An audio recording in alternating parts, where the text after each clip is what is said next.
नमस्कार दोस्तों, Sangeeta dot Rinku ji YouTube channel में आप सभी का स्वागत है। मैं एक नई और सच्ची घटना के साथ एक बार फिर आप सबके बीच हाजिर हूँ।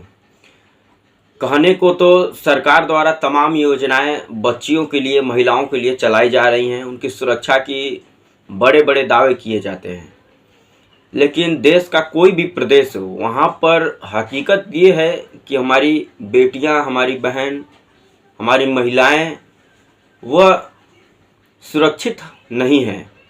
उनके साथ हर दिन कोई न कोई ऐसी घटना निकल कर के आती है जिससे समाज में जो अच्छे लोग हैं उनकी जो है कि चिंता बढ़ जाती है। कहने को तो सरकार द्वारा तमाम योजनाएं चलाई जाती हैं, जैसे प्रधानमंत्री जी का नारा है बेटी पढ़ाओ बेटी बढ़ाओ, लेकिन उन्हीं प्रधानमंत्री जी के संसदीय क्षेत्र वाराणसी से एक घटना निकल कर के आई है जो दिल को दहला देती है। ना सिर्फ बनारस वाराणसी के लोग बल्कि पूरे देश को लोग आज ये सोचने पर मजबूर हो गए हैं कि आखिर महिलाओं को, बच्चियों को सुरक्षित कैसे रखा जाए। आज की जो घटना है ये 25 दिसंबर की है, क्रिसमस के दिन की। एक बच्ची जो शाम को 7 साढ़े 7 बजे अपने घर से निकलती है, उसके फैमिली, उसके परिवार के लोग उसको पास में ही एक दुकान पर भेजते हैं मच्छरों वाला कॉइल लाने के लिए।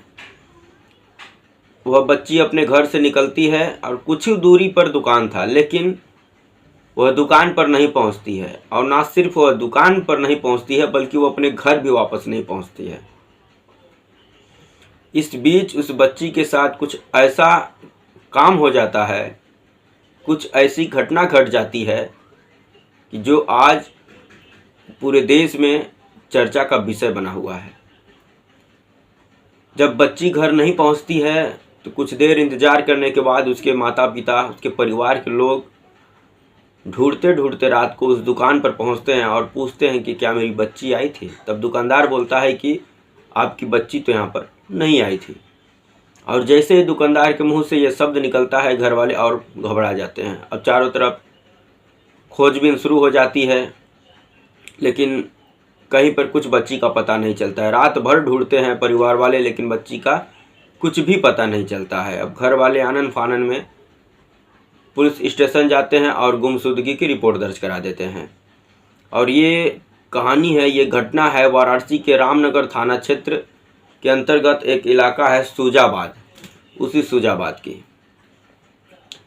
पुलिस की टीम भी खोजबीन करती है, लेकिन बच्ची का कहीं से कुछ पता नहीं चलता है। इतना में ही सुबह होता है और सुबह में पास में ही एक प्राइमरी स्कूल है।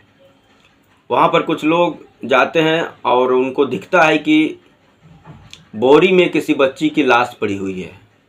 उसका आधा जो शरीर है वो बोरी के बाहर है और आधा जो शरीर है बोरी के अंदर है।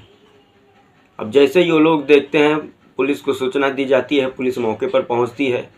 इधर माँ बाप रात को ही गुमशुदगी का रिपोर्ट अपने बच्ची का दर्ज करा चुके थे। पुलिस का टीम उस बच्ची को बरामद करती है, घर वालों से शिनाख्त कराती है तो पता चलता है कि ये उन्हीं की बच्ची है। उस बच्ची को देख करके ऐसा प्रतीत होता है कि उसके साथ ज़बरदस्ती करने की कोशिश की गई और लाश इतनी बुरी अवस्था में थी कि उसकी पूरी तरीके से उसका सिर को कुचला गया था किसी भारी चीज़ से, ताकि पहचान में न आ सके। पहली नज़र में देख करके पुलिस वालों और घर वालों को यही लगता है कि उसके साथ कुछ गलत हुआ है, कुछ गलत करने की कोशिश की गई है। हालांकि अभी तक फॉरेंसिक रिपोर्ट आई नहीं है। पुलिस वालों का कहना है कि जब रिपोर्ट आ जाएगी तब हम इस पर कन्फर्मेशन दे सकेंगे, लेकिन प्रतीत यही होता है कि उसके साथ कुछ गलत करने की कोशिश की गई है। ना कर पाने की वजह से इस बच्ची की हत्या कर दी गई है।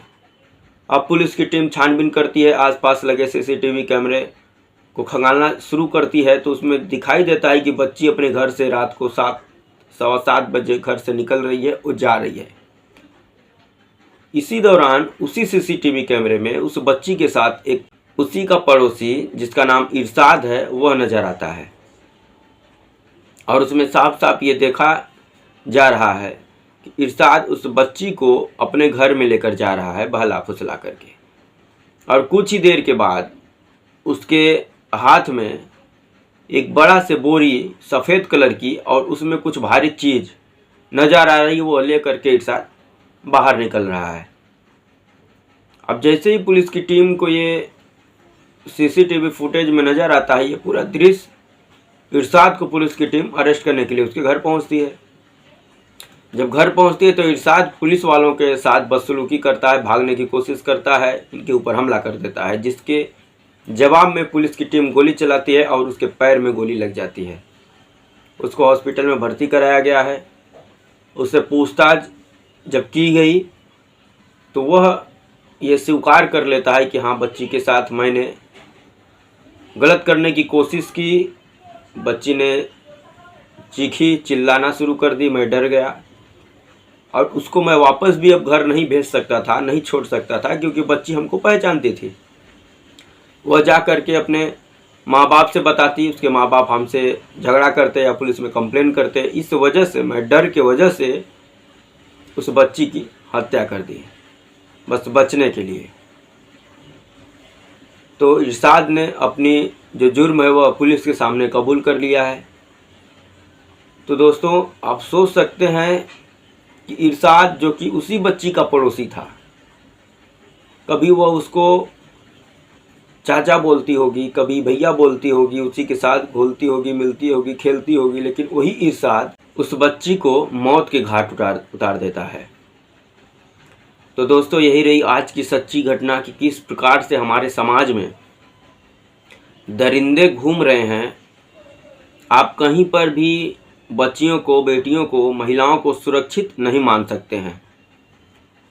ये घटना है प्रधानमंत्री जी के संसदीय क्षेत्र बनारस की, वाराणसी की, और उस उत्तर प्रदेश में जहां पर अब तक सरकार द्वारा ये तमाम दावे किए जाते हैं कि यहाँ पर गुंडे नहीं हैं, बदमाश नहीं हैं, महिलाएं सुरक्षित हैं, लेकिन उसी उत्तर प्रदेश में ऐसी ऐसी घटना निकल कर के सामने आ रही है। हर महीने इनकाउंटर होता है न किसी अपराधी का, लेकिन फिर भी अपराधियों के मन में प्रशासन को लेकर के कोई खौफ नहीं है। जो घटना है उस घटना को अंजाम अपराधियों द्वारा लगातार अभी तक दिया जा रहा है। तो दोस्तों, यही रही आज की सच्ची घटना, ये कहानी, ये घटना आप सबको कैसी लगी कमेंट कर जरूर बताएं। और उस पड़ोसी इरशाद के बारे में आप क्या सोचते हैं, उसकी मानसिकता के बारे में क्या सोचते हैं, ये कमेंट बॉक्स में ज़रूर बताएं। वीडियो अच्छा लगे तो शेयर कर दें और चैनल पर अगर नए हैं तो सब्सक्राइब कर दें। जय हिंद,